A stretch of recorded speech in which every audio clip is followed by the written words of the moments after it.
नमस्ते, मैं संगीता जैन, साधक द योगा इंस्टीट्यूट, जो विश्व का सबसे प्राचीन योग संस्थान है।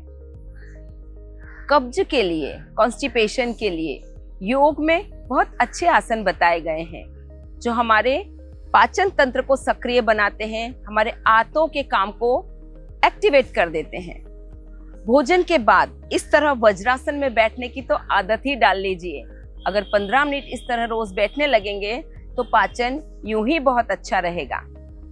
और जानते हैं कुछ आसनों को। पहला आसन हम करेंगे मलासन।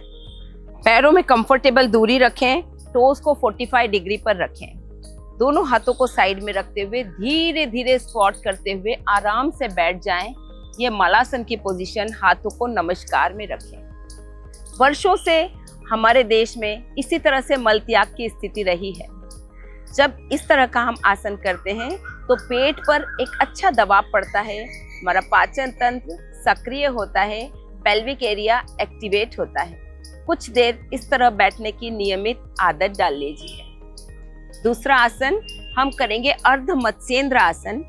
इसके लिए हम दोनों पैरों को सामने रखते हैं, धीरे से एक पैर को फोल्ड करके दूसरे पैर के नीचे ले जाएंगे, दूसरा पैर साइड में रखते हुए घुटने को अपने नजदीक रखेंगे। उल्टा हाथ ऑपोजिट हैंड को लेकर क्रॉस करते हुए हम अपना टखना पकड़ेंगे, दूसरा हाथ पीछे और अच्छे से ट्विस्ट करेंगे। इसमें पेट पर बहुत अच्छा दबाव मिल रहा क्योंकि हम ट्विस्ट करके दबा रहे हैं। पूरा हमारा पेल्विक एरिया, पेट का एरिया दबाव के बाद जब छूटता है तो ब्लड का फ्लो बढ़ता है और पाचन तंत्र सक्रिय रहता है। तीसरा आसन हम जानेंगे पवन मुक्त आसन, जिसे लेट कर किया जाता है। आराम से साइड करवट करके लेट जाएंगे। इसमें एक पैर को उठाकर धीरे से दबाव लाते हुए अपने घुटने को चेस्ट की तरफ लाएंगे, धीरे से वापस जाएंगे। जैसा कि इसके नाम से ही पता चलता है, पवन मुक्त आसन पेट में जितनी भी पवन यानी गैस है उसे रिलीज करने में बहुत हेल्प करता है। इसे अगर दोनों पैर से किया जाए तो पेट पर बहुत अच्छा दबाव पड़ता है, आंतें सक्रिय हो जाती हैं और बहुत अच्छे से कार्य करती हैं। धीरे से वापस। इस तरह हम देखते हैं कि पेट पर दबाव देते हुए जब आसन किए जाते हैं तो पाचन बहुत अच्छा रहता है। तो जो पाचन है अच्छे से होता है, साथ ही हमारे पेट में भी कोई और विकार रहे होंगे वो भी ठीक हो जाते हैं। आइए आगे जानते हैं कुछ प्रैक्टिकल टिप्स गुरु माँ डॉक्टर हंसा जी योगेंद्र से। नमस्कार।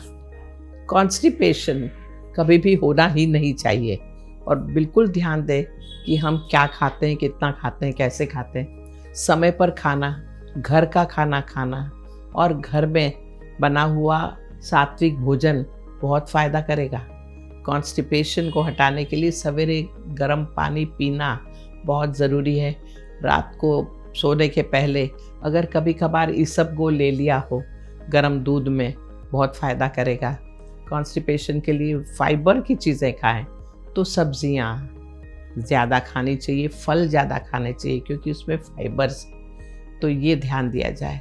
और खाना खाने के बाद कम से कम 100 कदम चलना बहुत ज़रूरी है, कॉन्स्टिपेशन नहीं होगा। सवेरे उठते से ही बेड के अंदर थोड़े आसन कर लेना बहुत ज़रूरी है, कॉन्स्टिपेशन हटेगा। बस तो अपना ये छोटी छोटी चीज़ें करना है, ध्यान दीजिए और सब कुछ सही होगा।